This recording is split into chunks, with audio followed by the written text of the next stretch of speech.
Hello, everyone, and welcome to the last webinar of our GCA 90 Days to DMARC Challenge. This webinar, we're going to talk about reporting and some of the analysis that you can do when it comes to reporting, and also talk about what is going to happen or what you should consider doing once you do the analysis of these reports. My name is Shehzad Mirza. I'm the Director of Operations at Global Cyber Alliance. And just as a reminder, there is a questions box that is available to you. Please feel free to post any questions at any point in time throughout the webinar. I'll do my best to answer those questions during the webinar. If I can't do it during the webinar, I'll make sure to try to do my best to answer it after the webinar, or at least try to respond back via email and get you the answer that you're looking for. So to start off, we'll first just talk about, again, what DMARC is and give a brief overview about DMARC. So again, DMARC stands for Domain-Based Message Authentication, Reporting, and Conformance. So our previous webinars, we already talked about the authentication aspect and we talked about the conformance aspect. And this one, obviously, we're going to mainly focus on the reporting aspect and the reporting capabilities that DMARC provides. But overall, DMARC is going to be your identity check for your email domain name. So making sure that only you, as a legitimate organization or an entity, is able to use that domain, and then also define who is allowed to send messages using that domain on your behalf. So this is where you're going to create that DMARC policy. And in that policy is where you're going to define what the policy level will be, so your conformance aspect and your reporting aspect as well. And that policy is going to allow you as the sender to make sure and define that these messages are being protected by those previous two authentication mechanisms, which were SPF and DKIM, as well as what to do by using the DMARC policy.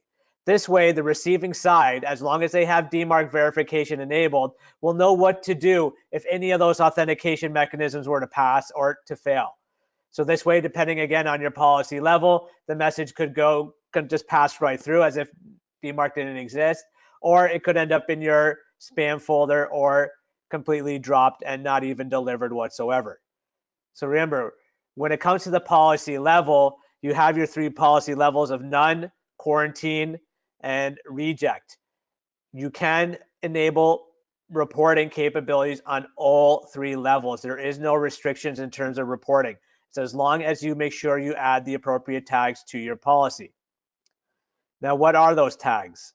So if you joined us before, these two TXT records that you create in DNS should look familiar. So the first one is just a simple, basic DMARC policy where you just define what the policy is and where you're sending the messages to, and then everything else is going to use the default settings. Now, what I did here in this case was to highlight the ones that are pertaining to the reporting mechanism for DMARC. So if you look at the basic one, the RUA and the RUF tags are the ones that you're going to use for reporting. So the RUA tag is going to be for your aggregate reports, and your RUF tag is going to be for your forensic reports. And I'm going to talk about both of those in detail in the next slide. Now, you can send these reports to multiple people if you choose to. And by default, the way it's set up is you can only send it to people within your organization. So whatever domain name that you're using for your policy, that's the domain where you can send email messages to. However, you can send messages outside entities and organizations of the domain that you're creating the policy for. There's just extra steps that need to be taken on the receiving side to allow them to be able to receive those reports, right? Because this way you can't just send reports to any organization that you want to, because you can end up spamming them with all of your reports that you get for DMARC. They have to have the capability of accepting it. It is a DNS record that you have to create in order to accept those reports from outside organizations or external organizations. Now, if you want to have multiple email addresses, all you have to do with the RUA tag is you put in RUA equals mail to : the first email address, comma, mail to : the second email address, comma, and so on. So you just have to make sure you just use the RUA tag once, but use the mail to : portion multiple times and separate each email address using a comma. Same thing goes with the RUF tag. Just make sure you have that mail to : before the email address and a comma separating each one of the items that are going to be there. Now, do you really want to send to multiple email addresses? It's not really recommended to send to multiple. The best thing to really do is to create a generic email account within your organization. So you're going to create something like, for example, maybe DMARC-RUA@domainname.org or com. And then for RUF, you could create DMARC-RUF@domainname.org. So this way you can separate the two and you can determine which ones are your forensic reports and which ones are your aggregate reports. So that's just a general recommendation, and I'll explain further why you want to consider doing that as well. Now, if you go down to the complex tag, you can see that there's obviously additional tags are in place as well. But the two that are mainly important when it comes to the reporting aspect of it is the FO tag. And the FO tag is going to define how often the failure or forensic reports are going to get generated. The default is actually 0 and not 1. 0 means it's just whatever is triggered for your domain. The FO equals 1 means no matter what fails, trigger a failure report and send a failure report. So that way it doesn't matter if it's a subdomain, if it's your domain, if it's SPF or DKIM or what. Excuse me. The other options are FO equals S and FO equals D. S is going to be only to send a failure report if it involves SPF. FO equals D is only if the failure report only has to do with something with DKIM. The other tag, which actually is not highlighted here, is the RF tag, which is just before the RI tag. So RF equals AFRF. All this is really doing is defining what format the report should be sent to you in. And it's really just defining which RFC to follow. Either way you go, it's always going to remain as an XML document. So it doesn't really make a difference if you wish to change them. There'll be slight differences, but not too much of a difference between the two. Then the other tag, the RI tag, which stands for reporting interval. So what this will do is define how often the reports should be sent to these email addresses. So by default, it is RI equals 86,400. Now that 86,400 is in seconds. So that's translated to 24 hours. Now, the recommendation typically is if you're going to start off at the lowest level, which is the policy level of none, stick with the 86,400 or reduce it down to a lower number. So making it less than 24 hours. It really depends on what the criticality and how quickly you're looking to move up to the quarantine or the reject policy levels. You want to reduce it at that point. So this way you can move up and get those reports much quicker. So you're going to define how often you get those reports by putting it in this. By putting in the number that you want here. I don't recommend going any higher unless you're maybe at reject, only because then you may not look at the reports as often, but 24 hours tends to be the best bet and the best option in order to apply to this. So the RI tag actually applies to both RUA and the RUF. It does apply to both, and that's a great question that we got that somebody had sent. It does apply to both RUA and the RUF tags. So there's only one. There's not two separate ones for defining for each one of them. So that's the RI tag. So those are the main tags that are going to be involved when it comes to the reporting aspect of DMARC. Now, what are the two different types of reports? So I said RUA and RUF, right? So RUA is your aggregate reports and RUF is your forensic reports, or also known as failure reports. What's the difference between the two? So aggregate reports are going to be the ones that you definitely want to make sure you are going to get. Because every sender or every recipient server that's out there that's involved and uses DMARC verification will send that aggregate report back to you. So remember, that's where the reports are actually coming from. It's not coming from your servers, your own email servers. It's coming from the servers that you're sending the messages to. But that's just, again, assuming that they have DMARC verification enabled and they're sending reports back. So your aggregate reports, why those are the most important ones? Because that's the ones that will contain all the information about exactly what's happening with those messages. So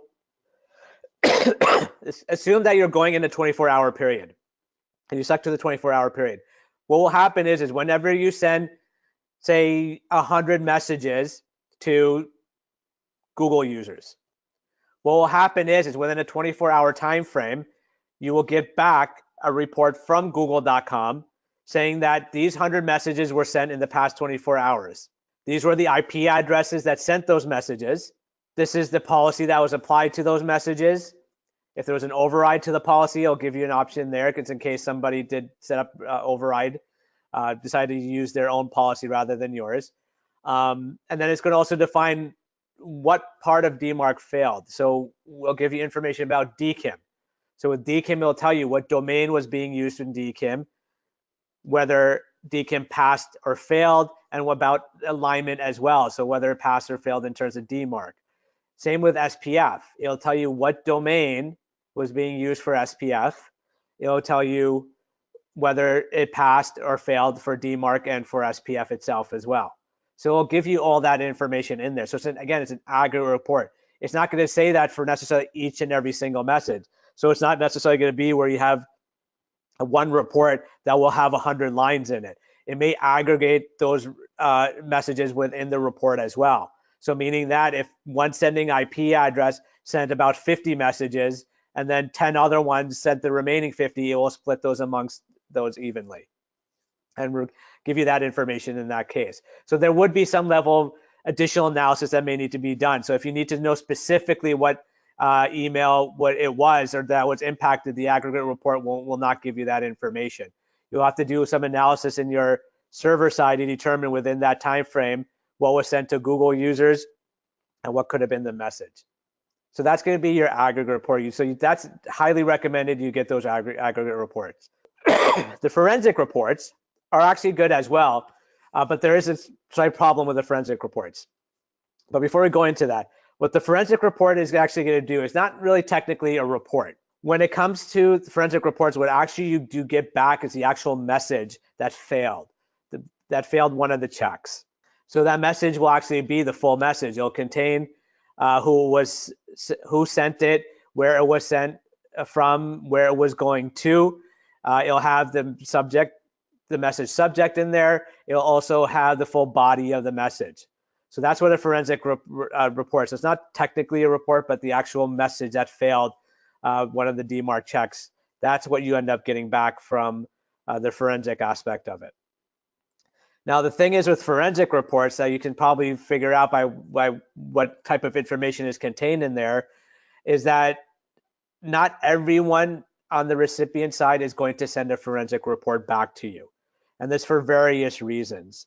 First and foremost being privacy concerns, because they don't know what those messages that you're going to get back from that are considered failed, what those messages may contain and what kind of information that could be in there. Because there could be confidential information that's being sent. There could be PII type information. There could be attachments that shouldn't be sent. I mean, I've seen cases where there's actually invoices. And we actually went back to the organization and said, hey, look, is this an actual message or is this spam?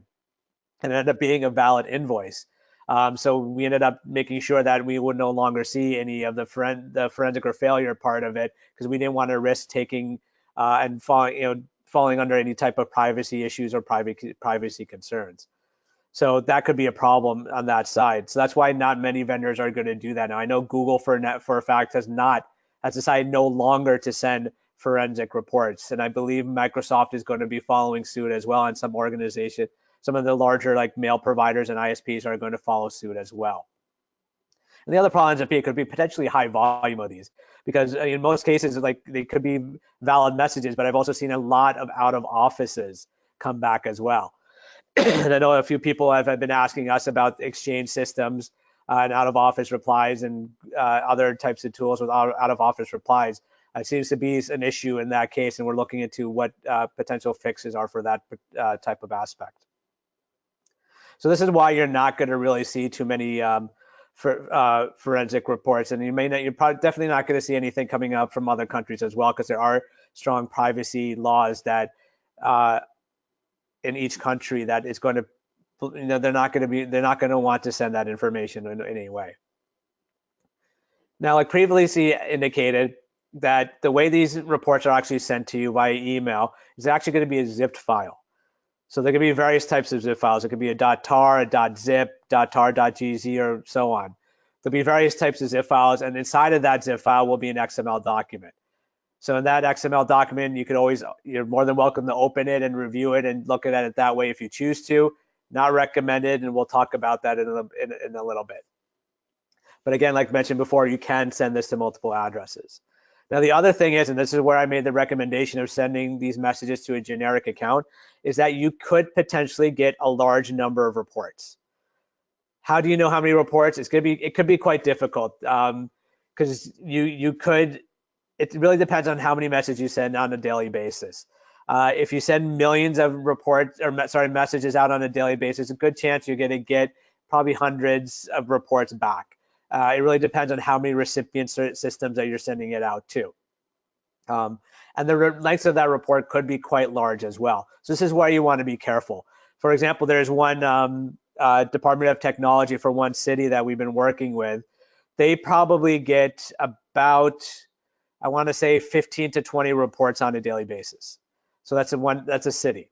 A state or a country level could be much larger in terms of how many reports you're going to get back. So you need to take that into account when you're doing this. And this is why we recommend sending it to a generic account rather than your own personal work account. Now, I said aggregate reports and give you this kind of information, but the thing is the information and the amount of visibility that you get is tremendous when you get these reports, right? Because you get the sending IP address, so what IP actually sent those messages on your behalf.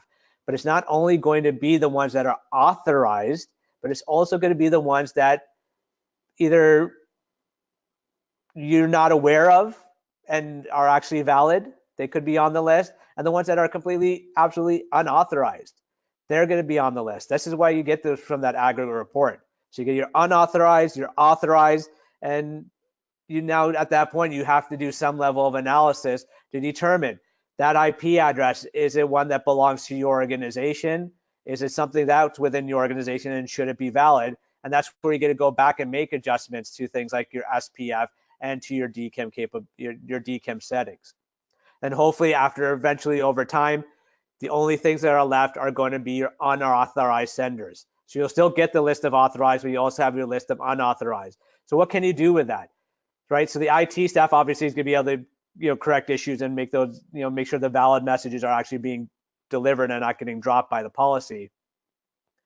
But then you also, for your IT staff, now they have an IT asset inventory. Right now they have a list of these are all the systems that are being used that are actually used to send mail. Here are some third-party vendors that people within the organization are actually using. And now they're approved in this case after discussion. They're approved. So they're on the SPF list to allow to send on your behalf. So now they have that. But now what it'll also do is then prevent any staff from going out to a third-party vendor, signing up for them, and sending mail using your domain name. Because now they have to go through the IT staff or maybe the security staff to say, hey, look, we want to use this and we want to use this tool and sign up for this tool. We need to be able to send mail using this. So they have to come to the IT staff or your security staff to say, this is what we want to do. Can we use this? Is it okay? And then now you're further protecting yourself in that and making sure your trust in the brand and the integrity of your messages are actually coming from valid sources and sources that your IT staff has allowed and is going to use.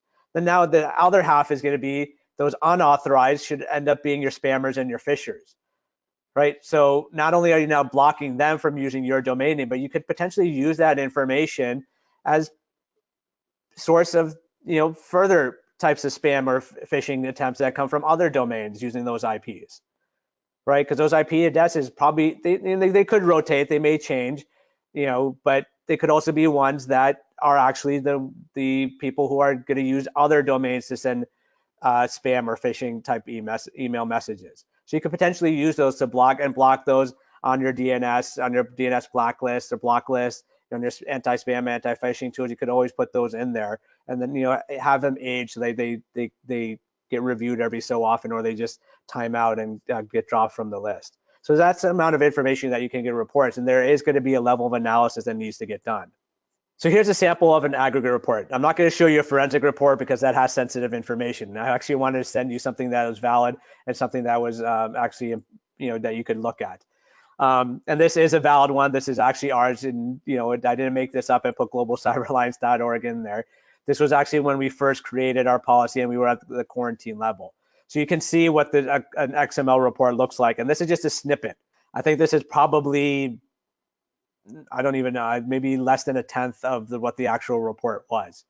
So trying to go through this and eyeballing it took some time, but you eventually get lost in what's going on and how it's going on and what the time frames are and things like that.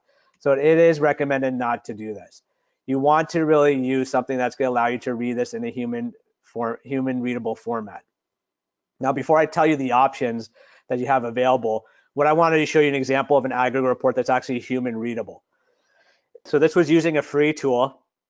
And this free tool actually took a lot of the information and did a lot of lookups and translations for me as well. So it made it a little bit easier to be able to do some analysis and be able to see where these IPs are coming from.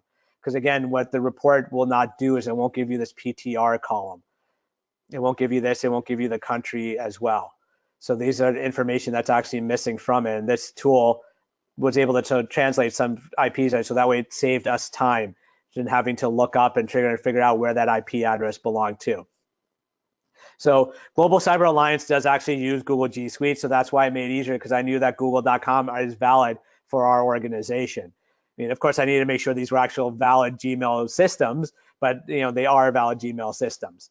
So this is what the report in a human fashion will give you. It gives you the domain, the IP address. Some tools will give you this extra information as well.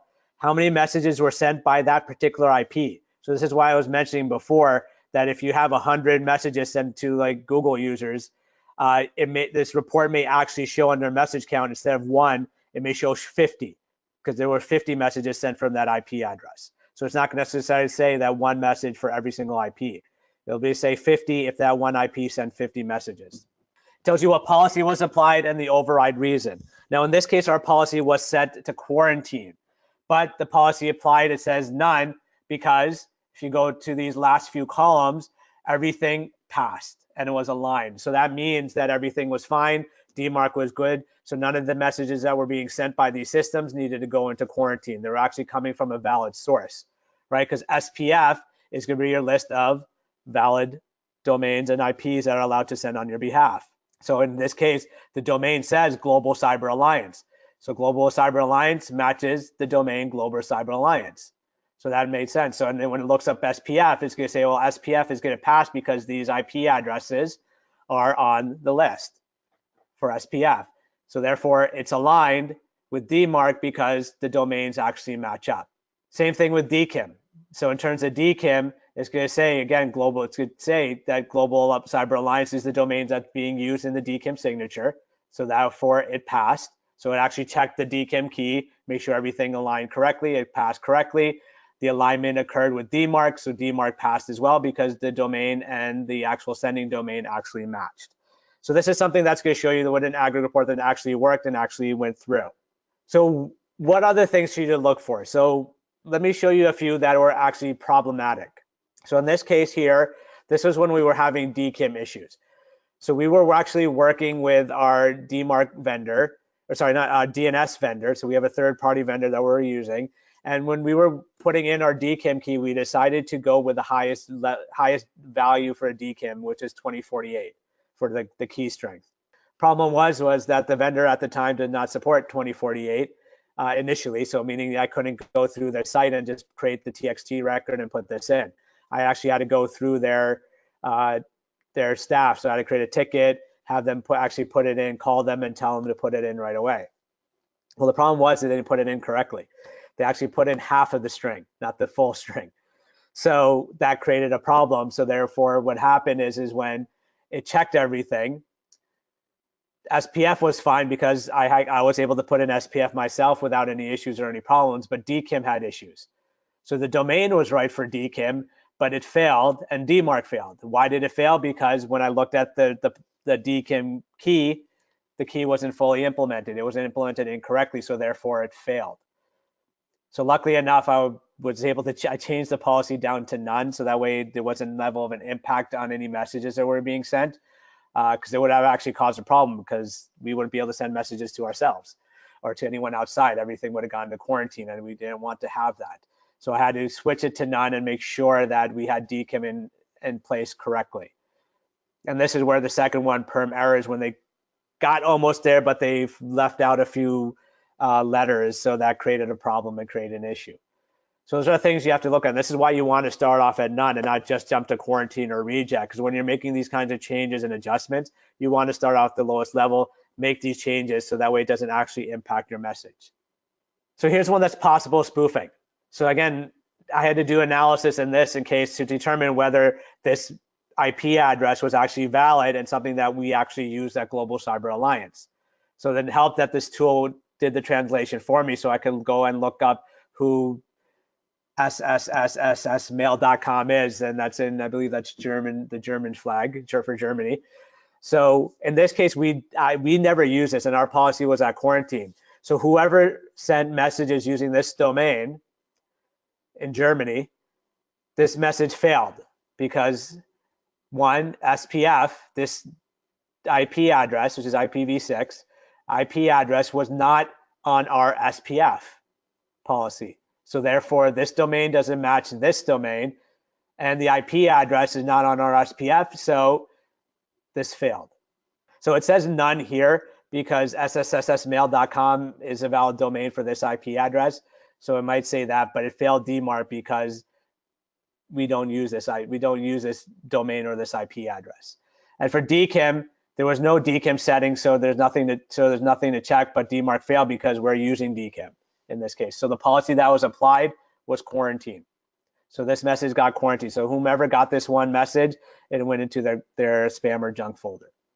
Obviously, if we went up to reject, then this message would never have been delivered whatsoever at that time. So other issues. So if there's DKIM and SPF issues, there's various things to look for. So here's one that's hostedemail.com, which is, it seems the IP address is in Canada. One message was sent. It was quarantined because of various things. So even though our domain was here, it failed because this IP address and this domain are not part of our SPF.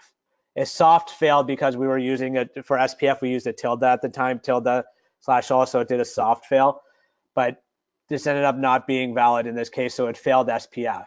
In this case here, for DKIM, it looked like it did try to use something in terms of gappssmtp.com, so something with Google. So in this case, for DKIM, it seemed to pass, but it failed unaligned because this domain is not our domain. This is not globalcyberalliance.org, and this needs to say globalcyberalliance.org in order for it to pass. So therefore, it failed unaligned in terms of DMARC. So if you ever get fail unaligned in SPF or DKIM, it's because the domain does not match the actual sending domain that's supposed to be used. So these are just examples. I'm not going to go through more because I'm probably going to lose a lot of people and you're going to get cross-eyed. But I mean, this is just an example of why it's easier to use a reporting tool or reporting mechanism as opposed to trying to go through the XML document and view the XML document.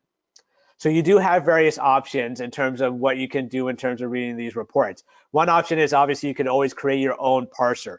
So you can already, if you know programming, you could always take the XML text and convert it and make it human readable, and using Python, Ruby, whatever tools, whatever type of programming language you wish to use. That's always an option. Other options are there are various DMARC service providers. So here's a list of all of the ones that actually are our partners. So Agari, DMARCian, Valley Mail, Proofpoint, On DMARC, Easy Solutions, DMARC Analyzer, and 250 OK.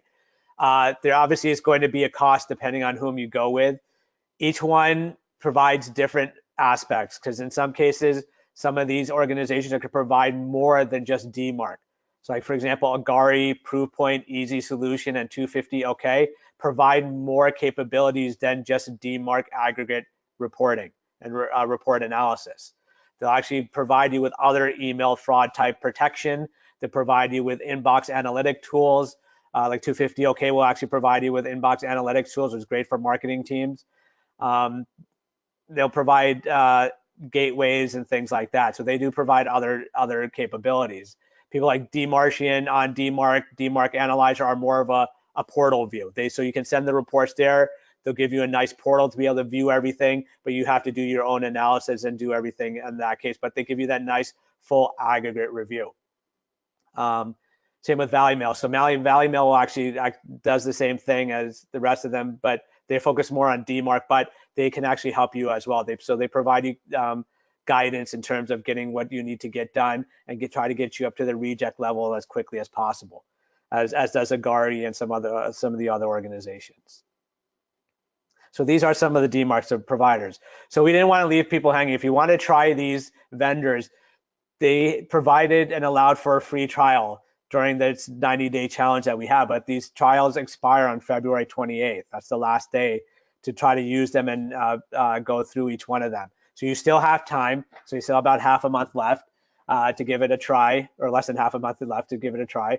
So Valley Mail on DMARC Easy Solution, DMARCian, DMARC Analyzer, and Agari are all of them provide you with this capability. 250OK actually took it a lot further. They're allowing people to use their DMARC software tool for free for all of 2018, but you have to register before March 1st in order to take advantage of this. So I provided the links here so you can get there and sign up and get and try out these tools and take a look at them and see which one you feel is probably best suitable for your needs, because they all provide DMARC aggregate reporting, and they all give you a nice portal view, historical views, and things like that. But it just might be a matter of preference in which ones you prefer.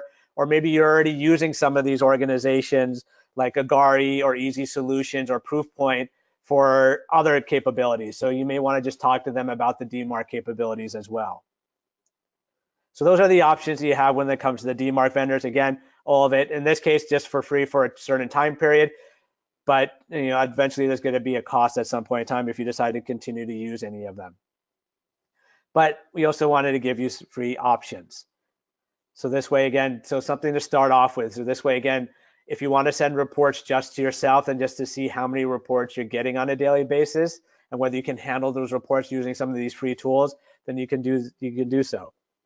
So one tool is there's XML to human converters. So DMARCian actually provides that free tool. We have the XML uploader. And what you can basically do is it's all web-based. You can upload your reports using this tool. What it will do is it'll give those reports to you in a HTML version view of those reports. So, but the thing is we have here is best if small number of reports are received, because if you upload 100 reports, you're not going to get one aggregate view of all 100 reports. You're going to get 100 HTML versions of those reports. So you're still going through 100 reports, and then you have to review through 100 reports. So that's why it's best if you receive a small number, like maybe 5 or 10 reports. If you have the time to go through it, this is probably one of your best options. But if you're getting hundreds of reports, that's where this is not going to be one of the best options to utilize. Another tool is the UK, in the United Kingdom National Cybersecurity Center. They created a tool called MailCheck. And what this is it's actually an aggregate backend reporting tool. That uses AWS for its backend and they created programs that will consume the reports and give you a nice web-based front end. So you can see what's going on, how many are trusted messages, how many untrusted messages, some SPF information in terms of IP addresses are trusted, untrusted, and so on. So this is a tool you can download. It is freely available. They are continuously doing work on it and making updates and changes and modifications to it. But just realize that in order to use the National Cybersecurity Center's tool, you do have to have an infrastructure, and their infrastructure by default is using AWS. Not necessarily restricted to using Amazon Web Services, but that's how it's designed and what it's built for. So just take that into account. You'll have to create a small infrastructure in order for this to work.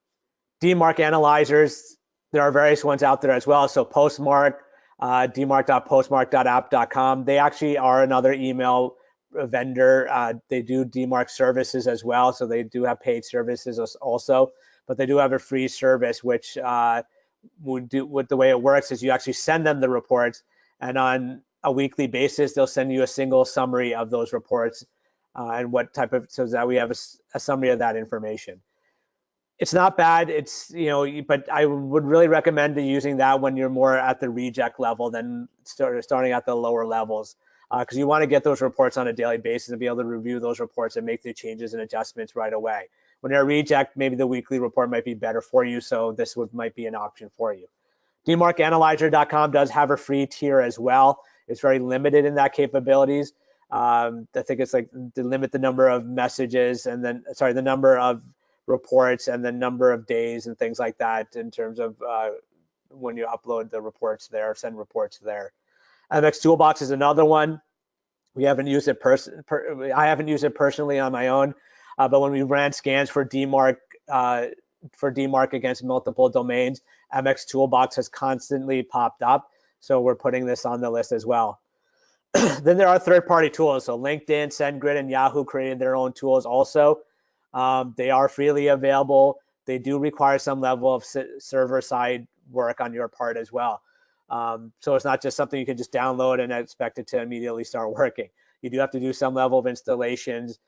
You do have to do some configuration, and you have to be able to send mail to an internal system in order to be able to collect reports and review those reports as well. So you just take that into account. And there are additional resources available on DMARC.org. They have a code and library page. Some of the third-party tools I listed there are listed there, as well as some other ones as well. So these are some of your free options. Just take into account, though, again, with your free options, this is going to require effort and work and analysis strictly on your part. Whereas using one of the vendors, you're going to have at least something that's already built. So either you could have people helping you with it, and in some cases, you may have to still do the analysis on your own part as well. So now you're getting all of these reports, and we talked a little bit in terms of what types of things you need to do when you get these reports and review these reports.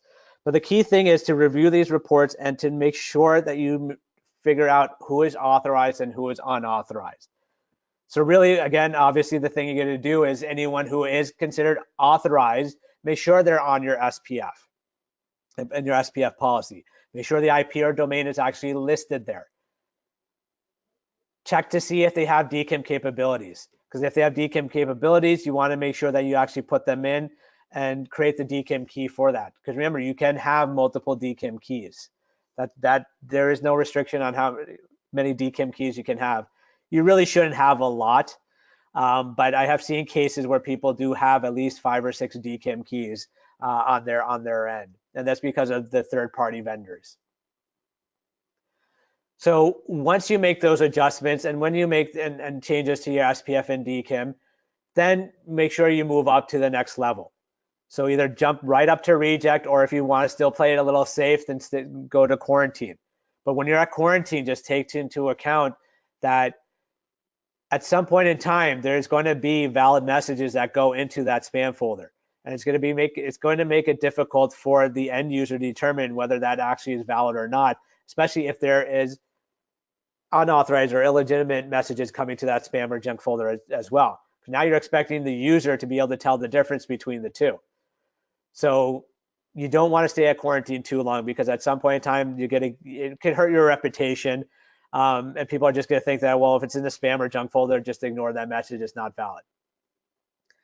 So that's why you want to get up to reject. So that way, at least your messages will still get to the inbox, as long as SPF and DKIM and DMARC are all set up correctly and everything is aligned. But then all those actual spam and actual phishing messages get completely dropped, and you don't have to worry about it at all. But it is still recommended to continue to review those reports. It's, if not necessarily for SPF and DKIM adjustments, so maybe taking some of the intel that you could potentially use out of it. And then also make sure that anytime a new mail service is added, adjust your SPF and DKIM. Because there's a good chance someone's going to come back to you and be like, okay, well, we want to change from this service to this service. So you need to change your SPF. You need to take the old service out, put the new service in.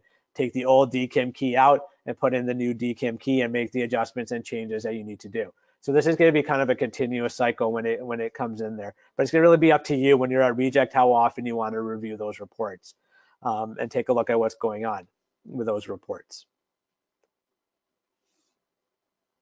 So some additional resources that are available to you. So there's DMARC.org, great resource for DMARC information. There's a lot of information there that's available to you, as well as some additional third-party vendor tools that you can consider using and take into account.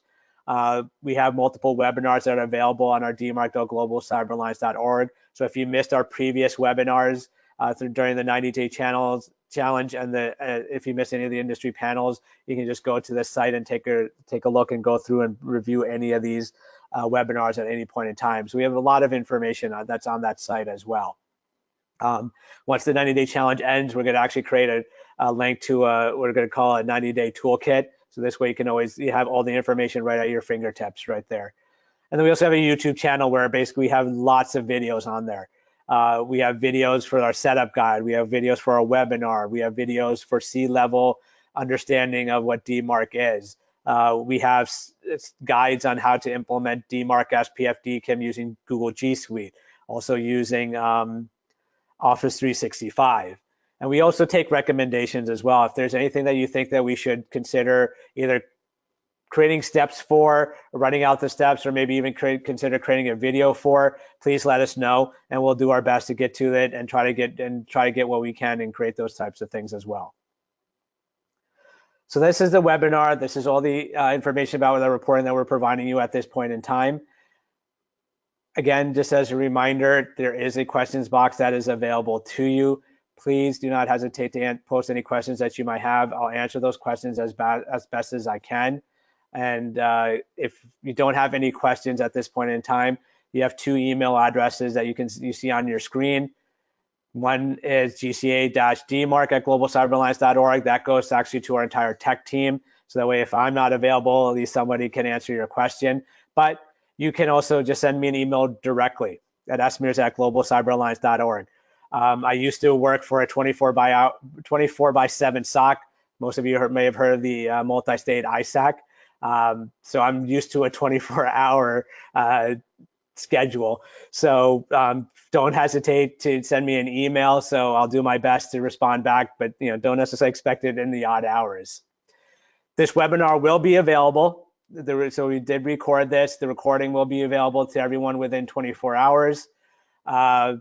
And it will also be posted on our website as well for this as well. If you're looking to get the slides, just send me an email. I can send you the slides directly, so that way you have that the slides information. But all the information, again, could also be found on dmarc.globalcyberalliance.org. So again, if there are any questions, please feel free to post those questions. There's one question that's saying that, what about organizations that do not use DMARC? Will they always fail if you decide to start using DMARC? No, they will not fail. So if you have a DMARC policy set to whichever level, and the receiving side does not have DMARC verification enabled, the messages will not fail. The messages will still get through. So when it comes to DMARC, it has to be a 2-part process. You as the sender will create the DMARC policy. The receiving side will enable DMARC verification. That's when the policy will actually be and go into effect. So even if your policy is at reject, if the receiving side does not have DMARC verification, the messages will go through like normal. So they're going to have, but if they have DMARC verification enabled, then that's where your policy will actually go into effect and will actually be impacted at that point. I do have another question about recommendation for DKIM using an on-prem Exchange 2016 tool. Using Perm. So there is a DKIM tool that is out there. It's called DKIM-Exchange. So DKIM-Exchange. It's located on GitHub. The person who just sent me that, I'll respond back with the link, or I'll email you the link. But that's what it's called. It's called DKIM-Exchange.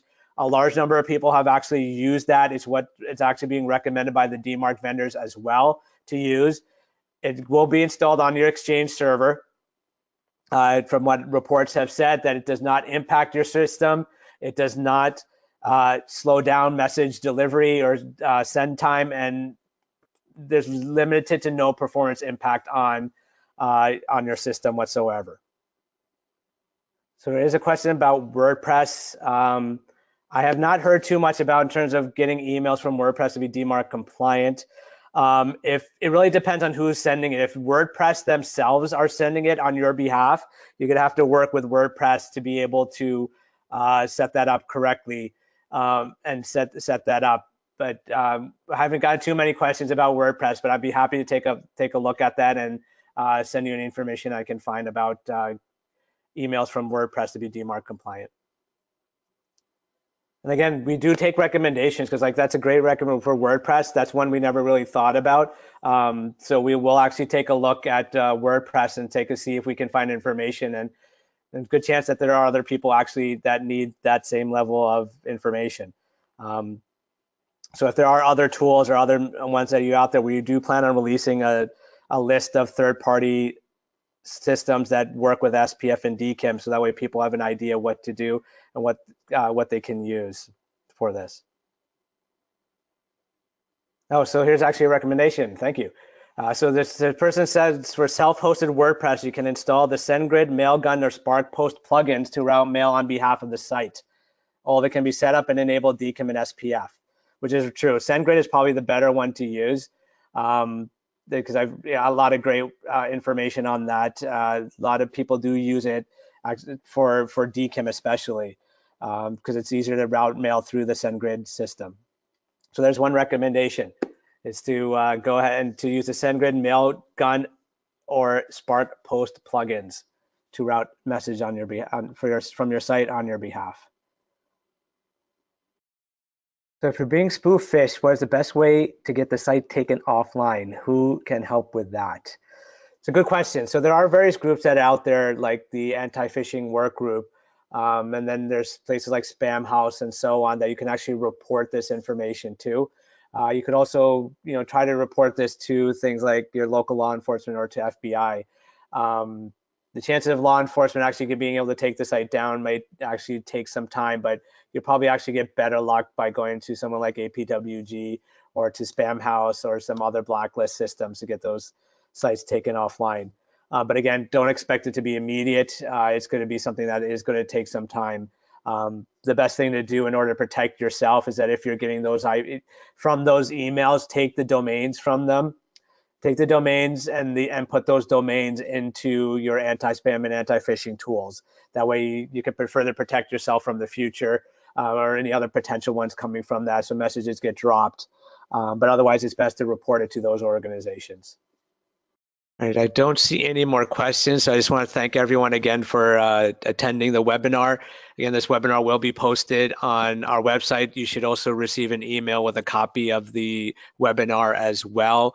Expect it to either tomorrow or by Friday. If you do not receive it, just let us know and we'll make sure you get a copy of it, or at least a link to it. Again, if you have any questions, please do not hesitate to contact me. We'll do our best to help you get started and get you on your way to DMARC and get you to where you need to get to with DMARC, SPF, and DKIM. Again, thank you everyone for your time.